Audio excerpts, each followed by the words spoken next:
আজকের গল্পটা একটা ভৌতিক ট্রেন স্টেশনকে নিয়ে, যেখানে ঘটে যাচ্ছে একের পর এক রহস্যময় মৃত্যু, যার সাথে জড়িয়ে আছে একটা অনাথ আশ্রমের অতীত এবং 4 ডিজিটের কয়েকটা সংখ্যা। এই শেষ দেখার জন্যই ঝাঁপিয়ে পড়ে এক সাহসী সাংবাদিক। এই অভিশাপ দূর করতে কঠিন সব রহস্য পাড়ি দিতে থাকে। প্রশ্ন হলো, সেই রহস্যগুলোর পেছনের গল্পটা কি, আর সেই মেয়েটি কি পারবে তার লক্ষ্যে পৌঁছাতে, নাকি বেরিয়ে আসবে আরো বড় কোনো রহস্য?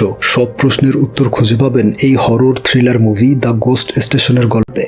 অক্সু নামক ট্রেন স্টেশন থেকে গল্পের শুরু হয়। এই ছেলেটা অপেক্ষা করছে কখন তার ট্রেন আসবে। দেখা যায় সে ছাড়া আর কোনো যাত্রী নেই স্টেশনে, কারণ তখন ছিল অনেক রাত। হঠাৎ সে দেখে একটা মেয়ে এসে অস্বাভাবিক আচরণ করছে। তাকে মাতাল মনে করে একটা ছবি তোলে এবং সোশ্যাল মিডিয়াতে পোস্ট করে দেয়। একটু পর সেখানে তাকিয়ে দেখে মেয়েটা অদৃশ্য হয়ে গিয়েছে। তাই ভালোভাবে চেক করতে উঠে আসে। এমন সময় ট্রেনে ওঠার দরজাটা খুলে যায়, কিন্তু অবাক করা বিষয়, কোনো ট্রেন সেখান দিয়ে আসছিল না। এমন সময় রেল লাইন থেকে অদ্ভুত আওয়াজ শুনতে পায়। কোথা থেকে শব্দ আসছে দেখতে মাথা একটু বের করে। তখনই হঠাৎ দরজাটা বন্ধ হয়ে যায় এবং ভয়ঙ্করভাবে তার মৃত্যু ঘটে। এরপর ইয়ং নামের এই সাংবাদিক মেয়েটিকে দেখানো হয়। দেখা যায় তার ম্যানেজার অনেক বকাঝকা করছে, কারণ সে এক মডেলের অনুমতি ছাড়া ছবি তুলেছিল। ইয়ং বলে, আমি পারমিশন নিয়েছি, কিন্তু সেই মডেল তখন ছিল মাতাল অবস্থায়, তাই হয়তো ভুলে গিয়েছে। কিন্তু সেই মডেলের উকিল এই কথা মানতে চায় না। শেষমেশ তার কোম্পানিকে অনেক টাকা জরিমানা করে। তাই সে ম্যানেজার রাগান্বিত হয়ে বলে, যদি একটা ভাইরাল নিউজ এনে দিতে পারো তাহলে তোমাকে ক্ষমা করে দিব, না হলে এই জরিমানার টাকা তোমাকেই পরিশোধ করতে হবে। তখন ইয়ং তার কোম্পানিকেও দোষারোপ করে, কারণ তারা কোনো যাচাই না করে সেই ছবিগুলো পাবলিশ করেছিল। ম্যানেজার বলে, এখানে আমাদের কিছু করার নেই। তারপর ইয়ং চলে আসে অক্সু স্টেশনে। এখানে চই নামের এই ছেলেটা কাজ করত। তারা কলেজ থেকে পরিচিত। গতরাতে পার্ক নামের এক লোক রেল লাইনে কাটা পড়ে মারা যায়। সেই ঘটনার সম্পর্কে বিস্তারিত জানতে এসেছে। এরপর সে তাকে জুন নামের এই ছেলেটার সাথে পরিচয় করিয়ে দেয়। সে এই স্টেশনের সম্পর্কে অনেক কিছু জানে। সে বলে, এই স্টেশনে অদ্ভুত ঘটনা প্রতিনিয়তই ঘটে, যেমন গতরাতেও চইয়ের সাথেই একটা অদ্ভুত ঘটনা হয়েছে। ইয়ং সেই ঘটনা জানতে আগ্রহ দেখায়। চই বলে, সে গতরাতে নাইট ডিউটিতে ছিল।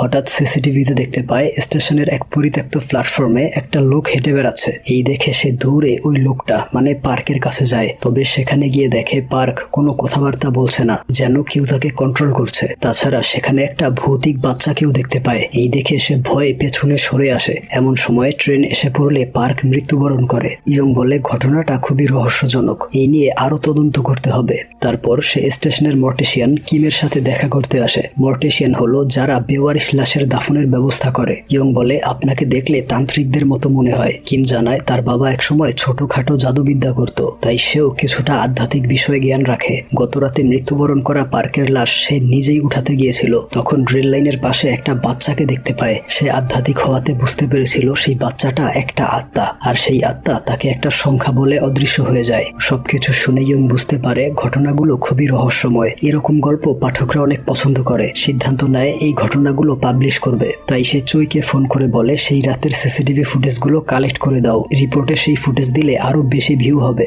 তারপর সে চলে আসে পুলিশকে এই সব ঘটনা জানাতে। তবে সে ইয়ং এর কথায় বিশ্বাস করে না। তার ধারণা ভূত বা আত্মা বলতে কিছু হয় না। ওইদিকে চই ওয়াশরুমে ফ্রেশ হতে গেলে টয়লেট থেকে অদ্ভুত শব্দ শুনতে পায় এবং হঠাৎ করেই চিৎকারের আওয়াজ আসতে থাকে। এতে সে প্রচন্ড ভয় পেয়ে যায়। তখন সেখানে দেখতে পায় জুনকে। আসলে সে তাকে মজা করে ভয় দেখাচ্ছিল।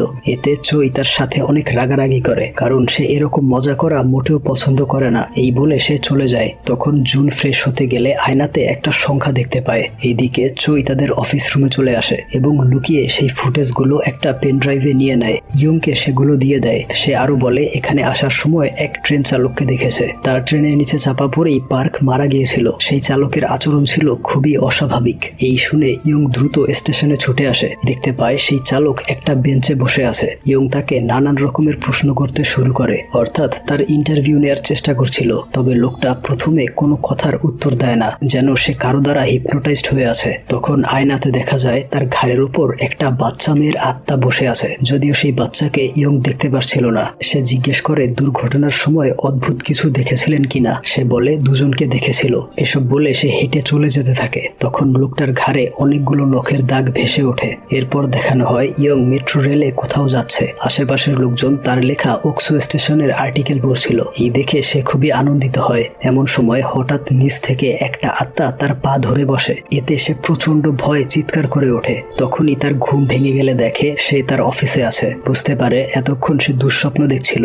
এর একটু পর তার কলিগরা কেক নিয়ে আসে এবং সবাই খুব আনন্দিত হয়ে সেলিব্রেট করে। আসলে তার পাবলিশ করা আর্টিকেল সত্যি অনেক ভাইরাল হয়ে গিয়েছে। এতে তাদের কোম্পানির অনেক লাভ হয় আর এইসব দেখে ইয়ং খুশি হয়ে যায়। তবে এমন সময় ম্যানেজার এসে তাদের থামিয়ে দেয়। সে ইয়ং এর উপর অনেক রাগ দেখায়, বলে তুমি কার ইন্টারভিউ নিয়ে এসেছো? সেই চালক অনেক আগেই মৃত্যুবরণ করেছে। এই শুনে ইয়ং একদম হতবাক হয়ে পড়ে। তারপর সিসিটিভি ফুটেজে দেখে সত্যি সেই বেঞ্চে কোনো মানুষ বসা ছিল না, অর্থাৎ সে একটা আত্মার সাথে কথা বলেছিল। কারণ সেই চালক মৃত্যুবরণ করেছিল রাত 9টায় আর সে ইন্টারভিউ নিতে গিয়েছিল 10টার পরে। এসব তার সাথে কি হচ্ছে সে কিছুই বুঝতে পারছিল না। দেখা যায় ম্যানেজার তাকে অফিস রুমে নিয়ে এসেছে। জিজ্ঞেস করে তুমি কি চাকরি করতে চাও না? যদি চাকরি করার ইচ্ছা থাকে তাহলে এসব উল্টাপাল্টা রিপোর্ট বানানো বন্ধ করো। এমন সময় অ্যাসিস্ট্যান্ট এসে বলে ইয়ং এর সাথে একজন দেখা করতে চায়। আসলে যে লোকটা ট্রেনে কাটা পড়ে মারা গিয়েছিল সেই লোকটার বোন দেখা করতে চাইছিল।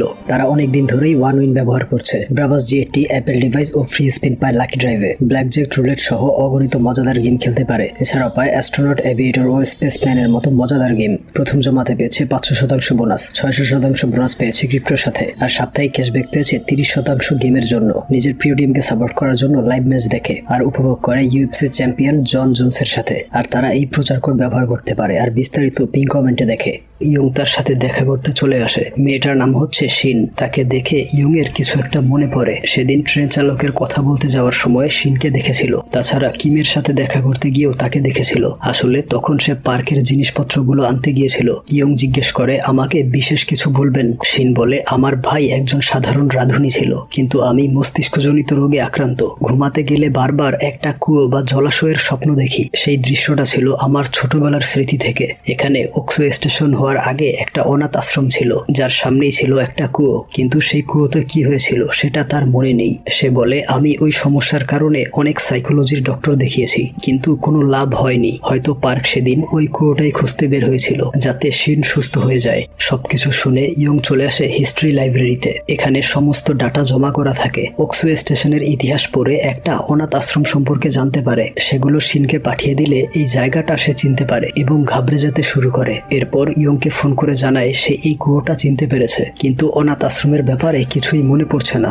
সন্ধ্যাবেলা ইয়ংকে দেখা যায় চইয়ের সাথে। আসলে তার একা যেতে ভয় করছিল, তাই চইকে সাথে নিয়ে মর্গে আসে। রিপোর্টের জন্য সেই ট্রেন চালকের মৃতদেহের কয়েকটা ছবি তুলতে হবে। তারা দেখে লোকটার দেহে অসংখ্য নখের দাগ রয়েছে, যা খুবই অস্বাভাবিক মনে হচ্ছিল। তখন কিম বলে এটা অদ্ভুত কোনো বিষয় না। এই স্টেশনে যতগুলো অস্বাভাবিক মৃত্যু হয়েছে সবার শরীরেই এমন দাগ রয়েছে। এর মাধ্যমে আত্মারা জানিয়ে দিত তাদের পরবর্তী ভিকটিম কে হবে। ইয়ং সেই ফাইলগুলো ঘাটাঘাটি করছিল। এইদিকে চই খেয়াল করে কিমের হাতেও নখের দাগ আছে এবং তার ঘাড়ে দুটো কুৎসিত হাত নড়াচড়া করছিল। এই দেখে সে ভয় পেয়ে যায়, তবে এই মুহূর্তে কাউকে কিছু বলে না। ওইদিকে শিন তাদের পুরনো জিনিসপত্রের মধ্যে একটা ডায়েরি খুঁজে পায়। সেখানে অনেকগুলো 4 ডিজিটের সংখ্যা লেখা ছিল। পাশাপাশি তাদের একটা ফ্যামিলি ফটোও দেখতে পায়। এসব দেখে তার অতীতের স্মৃতিগুলো একটু একটু করে ফিরে আসছিল এবং সে প্রচন্ড ঘাবড়ে যাচ্ছিল।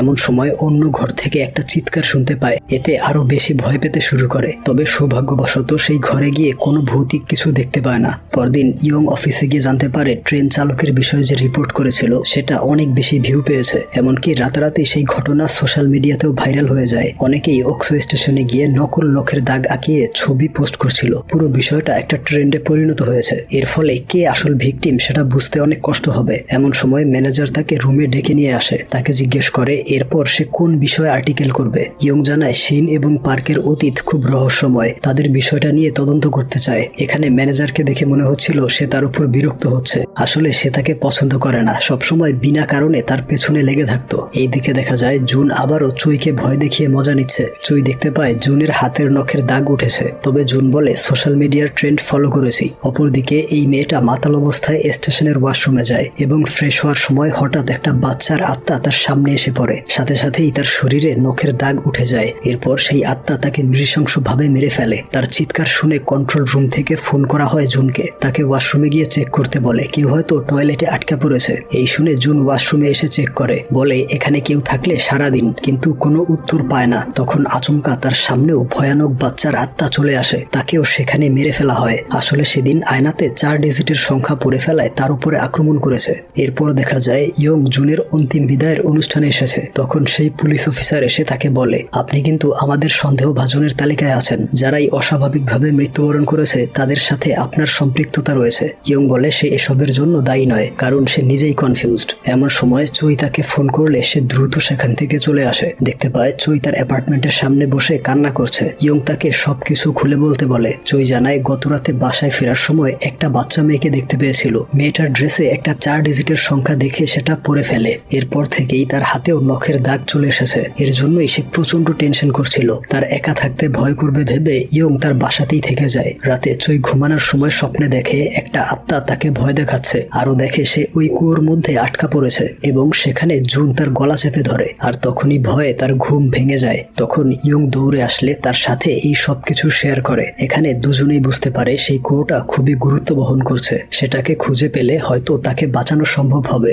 পরদিন তারা শিনের বাসাতে চলে আসে এবং তার কাছে সেই কুয়োর ব্যাপারে বিস্তারিত জানতে চায়। শিন বলে ওকসু স্টেশনের পাশের অনাথ আশ্রমটার পরিচালক ছিল তার বাবা, এবং সেই 4 ডিজিটের সংখ্যাগুলো হচ্ছে অনাথ বাচ্চাদের ভর্তির তারিখ। মানে যদি কোনো বাচ্চা অক্টোবর মাসের 13 তারিখে ভর্তি হয়ে থাকে তাহলে তার ট্যাগ সংখ্যা হবে 1013। আর এই সংখ্যাগুলোই ভিকটিমরা দেখতে পাচ্ছিল। ইয়ং জিজ্ঞেস করে পার্কের লাশের সাথে তার ফোনটা পাওয়া গিয়েছিল। শিন ফোনটা বের করে দেখায়। তারা সেই ফোনে একটা ভিডিও খুঁজে পায়। পার্ক সেদিন কুয়োটা খুঁজে পেয়েছিল এবং সেখানে অনেকগুলো বাচ্চাদের কঙ্কাল রয়েছে। এসব দেখে তারা সিদ্ধান্ত নেয় সেই কঙ্কালগুলো বের করে অন্তিম সংস্কার করবে। এতে সেই অভিশাপ মুক্ত হয়ে যাবে। এই ভেবে দুজন তাড়াহুড়া করে স্টেশনে পৌঁছায় এবং পার্কের দেখানো রাস্তা অনুসরণ করে একটা টানেল খুঁজে পায়। সেটার ভিতর দিয়ে দুজন এগিয়ে যেতে থাকে কুয়োটার দিকে। তখন সেই ভয়ঙ্কর আত্মাগুলো চুইকে অনেক ভয় দেখাচ্ছিল। তারা কোনো রকমের সাহস জুগিয়ে সেই কুয়োর মধ্যে চলে আসতে সক্ষম হয়। আর সেখানে গিয়ে দেখতে পায় অনেকগুলো বাচ্চার আত্মা আটকা পড়ে আছে। এসব দেখে ভয় পেলেও ইয়ং সাহস করে তাদের সাথে কথা বলে।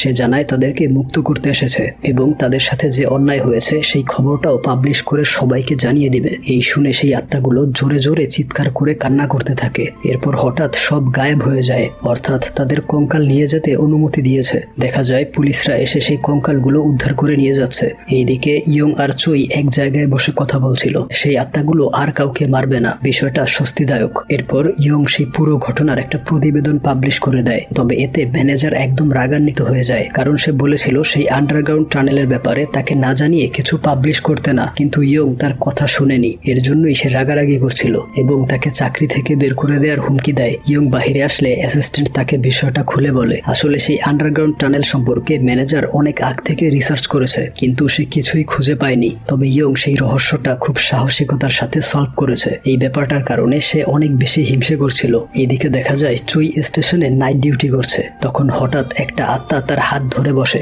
এতে সে প্রচন্ড ভয় পেয়ে দৌড়াতে শুরু করে। বুঝতে পারে সেই অভিশাপটা এখনো কাটেনি। সেই দৌড়ে বাহিরে এসে মিস্টার কিমকে দেখতে পায়। তার হাতের দিকে খেয়াল করে দেখে সেখানে কোনো নখের চিহ্ন নেই, অথচ সে কয়েকদিন আগেই তার হাতে ওই চিহ্নটা দেখেছিল। সে ছুটে গিয়ে কিমকে বলতে থাকে, আমাকে সাহায্য করুন, আমি কিভাবে এই অভিশাপ থেকে মুক্ত হব। কিন্তু কিম কোনো কথা না বলে চলে যায়। এইদিকে ইয়ং তার বাসায় বসে টিভি দেখছিল। তখন শিন তার সাথে দেখা করতে আসে। সে তাকে দেখায় তার হাতে ওই নখের দাগ উঠেছে, কারণ একটু আগে কিম তাকে আক্রমণ করতে গিয়েছিল। দেখা যায় তার গলায় ছুরি ঠেকিয়ে জোর করে একটা সংখ্যা বলতে বলছে। রেল লাইনের সেই আত্মা তাকে যে সংখ্যাটা বলে অভিশপ্ত করেছিল সেই সংখ্যাটাই তাকে দিয়ে বলায়। এতে কিমের অভিশাপটা স্থানান্তর হয়ে শিনের শরীরে চলে যায়। কিম তার বাবার মতোই জাদুবিদ্যা সম্পর্কে জ্ঞান রাখে, তাই সে জানতো কিভাবে অভিশাপ কাটানো যায়। শিনকে বলে সেই আত্মাগুলো প্রতিশোধ খুঁজছে, সেটা পূরণ না হলে তারা শান্ত হবে না। এসব শুনে ইয়ং তাকে বলে, কিম সেই অভিশাপটা আপনার উপরেই কেন ট্রান্সফার করলো, অন্য কাউকেও তো দিতে পারতো। তখন শিন সবকিছু খুলে বলে সেই অভিশাপটা তার শরীরে আসার পর অতীতের সব কথা মনে পড়ে গিয়েছে। আসলে সেই অনাথ আশ্রমের পরিচালক কোনো ভালো মানুষ ছিল না। সেই ওই কুয়োতে অনেকগুলো বাচ্চাকে আটকে রেখেছিল। সেই বাচ্চাদের মধ্যেই একজন হচ্ছে শিন। একদিন সেই পরিচালক তাকে ডাক দিয়ে উপরে উঠতে বলে। তখন বাকি বাচ্চারা বলতে থাকে, তুমি উপরে গিয়ে আমাদেরকে সাহায্য করো, আমরা তোমার জন্য অপেক্ষা করব। শিন তাদের কথা দিয়ে উপরে উঠে আসে, তবে বাকিদের সেই কুয়ো থেকে বের করতে পারে না। এর আগেই সেই পরিচালক বাকিদের কুয়োর মধ্যেই জীবন্ত মাটি দিয়ে ফেলে। এসব কিছু দেখছিল শিন এবং পার্ক, যাদেরকে পরিচালক পরিচালক আগেই বের করে নিয়েছিল। ইয়ং জানতে পারে সেই পরিচালক তাদের আসল বাবা না, সে আসলে ছিল অর্গান ডিলার, মানে বাচ্চাদের শরীর থেকে অঙ্গ প্রত্যঙ্গ বের করে বিক্রি করে দিত। শিন এবং পার্কের অঙ্গ ছাড়া বাকিদের সবার কিডনি বের করে নিয়েছিল এবং সেই প্রমাণ ধ্বংস করতেই তাদের জীবন্ত কবর দিয়ে ফেলে। তবে শিনদের অপারেশন করার আগেই সেই পরিচালক ট্রেন দুর্ঘটনায় মৃত্যুবরণ করে। এরপর তাদেরকে অন্য আরেকটা পরিবার দত্তক নিয়ে নেয়। সময়ের আবর্তনে সেই ঘটনাগুলো তাদের স্মৃতি থেকে হঠাৎ গায়েব হয়ে যায়। তবে সেই বাচ্চাগুলোর আত্মা এই সব কিছু মনে রেখেছে এবং তারা সেই স্টেশন ছেড়েও যেতে পারছিল না। এখনো তারা মনে করে তাদের মৃত্যুর জন্য শিন এবং তার ভাই দায়ী। এইদিকে চই আবারও কিমের কাছে গিয়ে সাহায্য চাইতে থাকে, অনুরোধ করে তাকে যেন এই অভিশাপ থেকে মুক্ত হওয়ার রাস্তা বলে দেয়। অবশেষে কিম তাকে সবকিছু বুঝিয়ে দেয় যে কিভাবে সংখ্যা বলানোর মাধ্যমে অভিশাপটা স্থানান্তর করা যায়। তবে এর জন্য একটা শর্ত আছে, সেই আত্মাদের বিষয়টা সম্পর্কে জানতে হবে, তা না হলে এই পদ্ধতি কাজ করবে না। পরদিন সকালে ইয়ং ঘুমিয়েছিল, তখন চই তাকে ফোন করে। ইয়ং তাকে বলে, তোমার কোনো খোঁজ পাচ্ছিলাম না কেন, আর সেই নখের দাগগুলো কি এখনো আছে? চই বলে, এখনো সেগুলো তার হাত থেকে যায়নি। এই শুনে ইয়ং তাকে আশ্বাস দিয়ে বলে, চিন্তা করো না, আমরা কোনো না কোনো উপায় খুঁজে বের করব। চই তাকে বলে, আমার আগের ফোনটা হারিয়ে গিয়েছে, তাই আমি নতুন নাম্বার নিয়েছি, সেই নাম্বারটা মুখস্থ করে নাও। এই বলে সে তার নাম্বারটা ইয়ংকে বলে। সে তার সাথে ওই নাম্বারটা রিপিট করে। তখন সে বুঝতে পারে অনেক বড় ভুল করে ফেলেছে। আসলে সেই নাম্বারটার মধ্যেই 4 ডিজিটের সংখ্যাটা ছিল, যেটা পরে চই অভিশপ্ত হয়েছিল। আর এখন এই সংখ্যাটা পড়ে ফেলায় অভিশাপ চলে আসে ইয়ং এর ওপর। চই তার কাছে ক্ষমা চায়, বলে দুঃখজনক হলেও সত্যি যে এই পদ্ধতি ছাড়া আর কোনো উপায় নেই। এসব শুনে ইয়ং একদম ভেঙে পড়ে। সে কিভাবে কি করবে কিছুই বুঝতে পারে না। এমন সময় তাদের ওয়েবসাইটে প্রবেশ করে দেখে তার লেখা আর্টিকেলটা পাবলিশ হয়েছে, তবে সেখানে তার নাম নেই। আসলে সেই ম্যানেজারটা ছিল খুব লোভী। সেই ইয়ং এর আর্টিকেলটা নিজের নামে আপলোড করে দিয়েছে, এতে সব ক্রেডিট তার নামে চলে যায়। এই দেখে সে প্রচন্ড রাগান্বিত হয়, তবে সে কিছুই করতে পারে না। শেষমেশ হার মেনে কোম্পানি থেকে রিজাইন নেওয়ার সিদ্ধান্ত নেয়। অফিসে এসে তার রিজাইন লেটারটা দেখায়। এখনো সেই ম্যানেজার খুব অহংকারী হয়ে কথা বলছিল। ইয়ং তাকে বলে, আপনার সম্পর্কে কিছুটা রিসার্চ করেছি, আপনি তো সেই অনাথ আশ্রম সম্পর্কে জানতেন, তবুও বিষয়টা খোলাসা করেননি। হয়তো কেউ আপনাকে টাকা দিয়ে মুখ বন্ধ করে রেখেছিল, তবে আমি এসব কিছু নিয়ে আর ঘাটাঘাটি করতে চাই না। এই বলে সে একটা কাগজ বের করে টেবিলে রাখে। সেখানে ওই সংখ্যাটাই লেখা ছিল যেটা পড়ে সে অভিশপ্ত হয়েছে। আর এই সংখ্যাটা ম্যানেজারকে পড়তে বলে। সে বলে, আমি এটা কেন পড়বো, এতে আমার কি লাভ হবে? ইয়ং বলে, আপনি এই সংখ্যাটা পড়লে আমি রিজাইন করে চলে যাব, আর কোনোদিন এখানে আসবো না। এই শুনে ম্যানেজার ভাবতে থাকে কাজটা করলে তার লাভ হবে, তাছাড়া একটা ছোট্ট সংখ্যা পড়লে এমন কি হবে। এই ভেবে সংখ্যাটা পড়ে ফেলে। ইয়ং একটা হাসি দিয়ে রিজাইন লেটার জমা দেয় এবং সেখান থেকে চলে আসতে থাকে। আর এখানেই গল্পটার সমাপ্তি ঘটে।